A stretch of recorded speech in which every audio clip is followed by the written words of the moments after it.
Bismillah, Assalamualaikum warahmatullahi wabarakatuh. Selamat pagi dan selamat sejahtera untuk kita semua. Baik, di sini saya akan menjawab pertanyaan dari ujian akhir semester mata kuliah Perencanaan dan Pengawasan kelas C dengan dosen pengampu Bapak Zulkarnain SSMSI.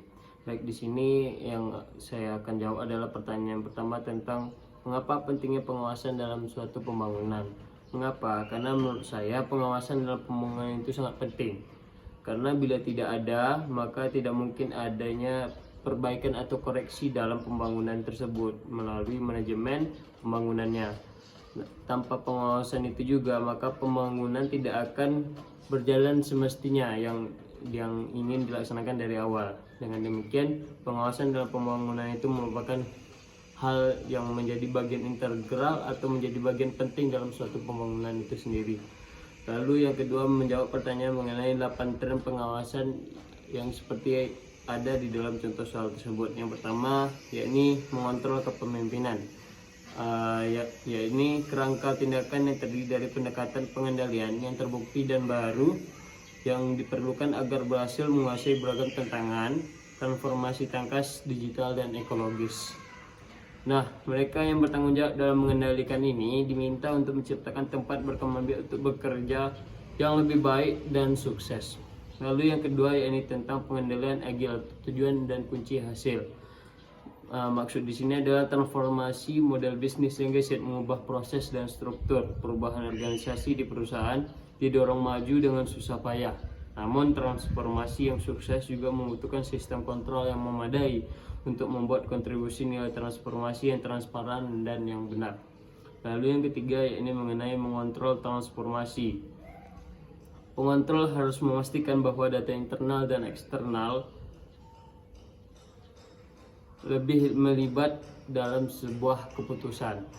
Ini membutuhkan kepercayaan pada algoritma yang mendasari modal dari perencanaan tersebut. Profil peran pengendalian akan berkembang lebih ke arah ilmu data, dan sisi positifnya yakni adanya pelatihan dan pendidikan lebih lanjut mengenai perencanaan tersebut. Lalu yang keempat, pengontrol fungsional, yakni mengenai tentang pengamanan rantai pasokan dan jarak tempuh yang pendek juga menjadi fokus dalam perencanaan tersebut. Pengendalian semakin diperlukan untuk mendukung dan menemani pengembangan rantai dari pasokan lokal. Pengendalian rantai pasokan dapat melepas banyak bobot dalam fungsi controllingnya, sehingga banyak penggunaan model yang lebih canggih. Yang selanjutnya ini tentang pengendalian keberlanjutan yang berkaitan dengan beban lingkungan yang menjadi sangat penting dalam sebuah perencanaan. Seluruh siklus hidup suatu produk menarik dalam pengadaan bahan bakunya, baik itu dari awal daur ulang sampai pembuangan dari barangnya tersebut. Sehingga dalam hal ini perencanaan, pengendalian dan tujuan dari ekologis tersebut dapat didukung. Lalu selanjutnya mengontrol instrumen, yakni kelangsungan hidup ekonomi produk selama siklus hidup di bawah pengaruh potensi cross selling dan upselling menjadi tolak ukur dari implementasi tentang mengontrol instrumen ini, sehingga layanan yang diberikan dalam mengontrol ini dapat mempertimbangkan pengalaman pelanggan yang lebih besar saat mengevaluasi produknya. Lalu yang selanjutnya yakni mengenai pengendalian digital, analisis biaya manfaat.